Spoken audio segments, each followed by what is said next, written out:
Hello people of the internet, my name is Matthew, and today I am taking a look at the NECA Godzilla 2003 figure from the movie Godzilla Tokyo S.O.S.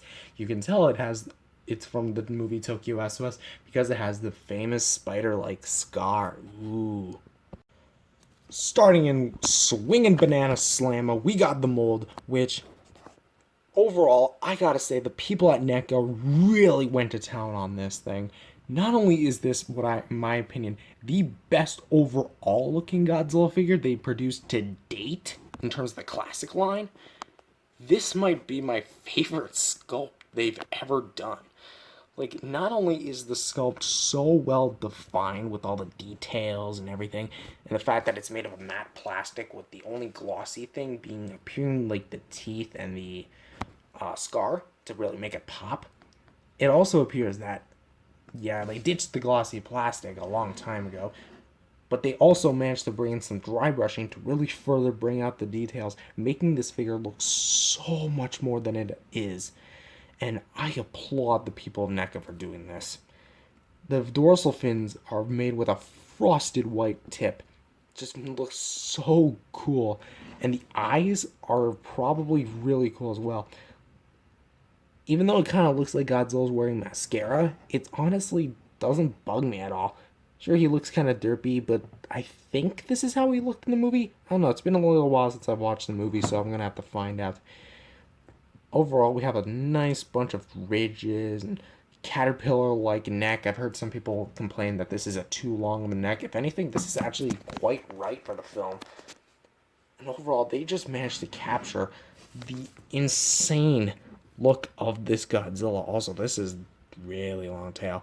The dorsal fins once again carry that nice paint with the dry brushing on the skin, nice underside to it, and overall, again, I can't stop fanboying about this.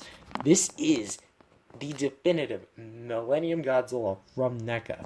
I mean, it's only one of 4 Millennium Godzilla figures from NECA, so take your pick, I guess. Posability time. This one is actually slightly different from the other NECA Godzillas, and I'm going to show why. First up, we have the jaw. Pretty basic. Unfortunately, in my unboxing, if you saw, I wasn't able to get this jaw to open, but after jamming my nail in there, and it was really in there, but after jamming my jaw in the bottom of the mouth, kind of like that, I was able to get it open, and it's been working fine ever since. Kind of gets a little stuck here and there. The joint here is still decently stiff. You might have to just play around with it more. It can look downward about that far, upward about that far. And since it's always at either a straight or upward angle, he's always going to be looking straight up. This is kind of where the similarities in terms of the head joints end to other NECA Godzillas. I'm going to bring in an example here. Here's the 1954 Godzilla by NECA, same company. See, they'd have the jaw, head, and neck, which the neck would be right where it meets the shoulders or just above the shoulders. And you basically have all this movement. This is not what you're getting here. Instead, they molded it so it doesn't stop right here, but actually goes down here where it actually meets the shoulders, and this acts more of a bicep swivel than an actual shoulder joint, making this entire section one big piece. At first, I really wasn't a big fan of this, but overall, I can see why they did it from a look perspective, if that makes any sense.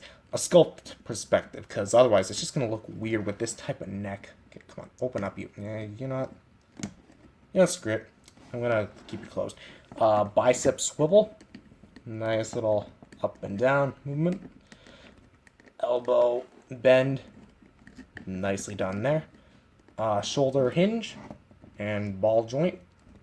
Really nice movement there. Articulation at the fingers. Can clamp in.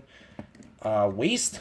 I love the waist. Can go back, forward about that far, back about that far, twist side to side, and lean this side to side.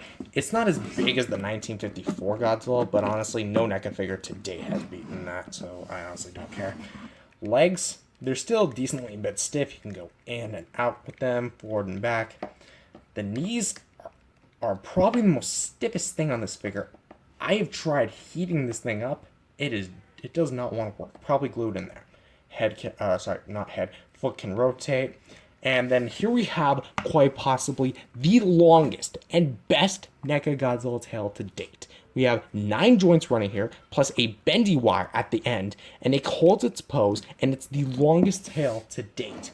Look at this. Compared to the 1954 that has the shortest tail to date, yeah, not even a fair comparison. Even Godzilla 2014, the previous record holder, has his tail beaten out by a few inches. Even Shin Godzilla has his tail beaten out by just a smidge. 2003's tail's just ridiculously long. Now, unfortunately, this one doesn't come with any accessories, which is weird because the simultaneous release 1989 figure came with a beam effect, but I can see why this one doesn't come with a beam effect because of its size, but it does work with other Godzillas. It's not going to peg in, but if you rest it in the right position, it'll work. This one belongs to the 2019 version 2 from King of the Monsters. And for size comparison, here he is with the first ever Godzilla by NECA, the 2014 6-inch figure, which you can see he is clearly superior here in terms of size, not only in length, but also in height. And in terms of weights, yeah, this one's heavier by far. So, honestly, this is, without a doubt, one of my favorite Godzilla NECA figures in the entire collection. Maybe even, no, this is one of my favorites of all time. One of my favorite Godzilla figures ever made. If you are trying to find a good price for this, I recommend the $20 to $30 price range. Do not pay over $35 for this. Unfortunately, I did. $50 well spent, yes, but, and I get it, it's out of print, but come on, they should have at least known the retail price for these things are $25 each. I still feel like I kind of got a little on the low end of the stick, but whatever. This figure is superb. If you're going to pay $50 for this, go ahead. It is worth it. However, I only recommend the lowest price you can find that. That being said, thank you guys for watching this video, and I'll see you guys in the next video. Bye-bye.